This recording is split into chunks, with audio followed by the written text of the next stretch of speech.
सर्वांना नमस्कार। आज 1 मे वार्षिक निकालाचा दिवस।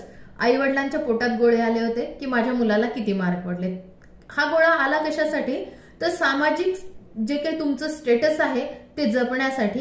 माझ्या मुलाला जर चांगले मार्क मिळाले तर माझं एक चांगलं अस्तित्व समाजामध्ये आहे असं तुम्हाला वाटलेलं आहे आणि समाजासाठी तुम्ही तुमच्या मुलांचे मार्क खूप जास्त असावेत अशी अपेक्षा ठेवलेली आहे। हे बहुतांश पालकांचं असू शकतं, काही जणांचं असणारही नाही, त्यांची स्वतःची मतं असू शकतात।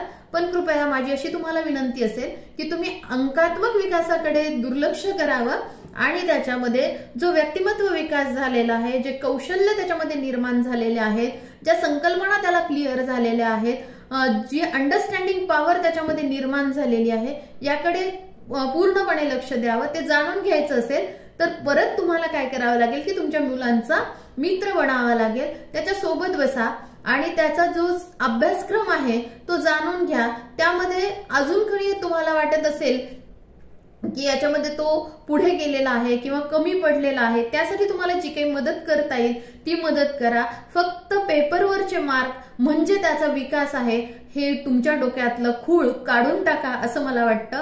कारण पेपर असतो 3 तासाचा आणि या 3 तासामध्ये तुमच्या मुलाला वर्षभर त्यांनी जी मेहनत घेतलेली आहे ती उतरवायची असते। मग वर्षभरातलं सगळं स्मरणात ठेवायचं आहे आणि ते अगदी परखडपणे त्या पेपरमध्ये मांडायचं आहे आणि त्यामध्ये त्याचा माइंडसेट कसा आहे की तो कधी ढासळू सुद्धा शकतो की मी म्हणजे त्याचा जो आत्मविश्वास आहे त्या 3 तासामध्ये कधी कमी होऊ शकतो, कधी तो कायम राहू शकतो, कधी वाढू पण शकतो।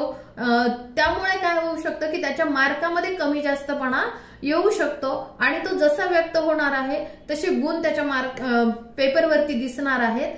पण हे गुण महत्वाचे नाहीये 3 तासातले, त्याचा व्यक्तिमत्व विकास हा सर्वात महत्वाचा आहे। त्याची म्हणजे शारीरिक सुदृढता जी आहे ती खूप महत्वाची आहे, त्याची बौद्धिक क्षमता वाढणं खूप महत्वाची आहे, अनेक कौशल्य विकास त्याच्यामध्ये होणं गरजेचं आहे आणि एक चांगला माणूस म्हणून तो समाजात टिकणं खूप गरजेचं आहे, सुसंस्कार त्याच्यावर होणं गरजेचं आहे। या सगळ्या गोष्टींचा अभ्यास करा आणि माझ्या मुलाची स्थिती मला जाणून घ्यायला मदत होईल अशाच गोष्टी तुम्ही पहा, ऐका, वाचा, म्हणजे तुमच्या लक्षात येईल की तुमचा मुलगा किती पुढे गेलेला आहे।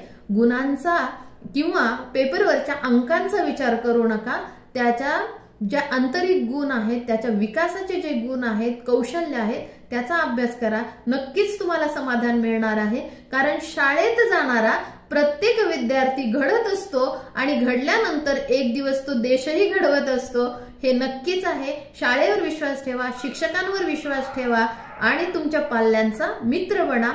सगळेच यशस्वी होत। धन्यवाद।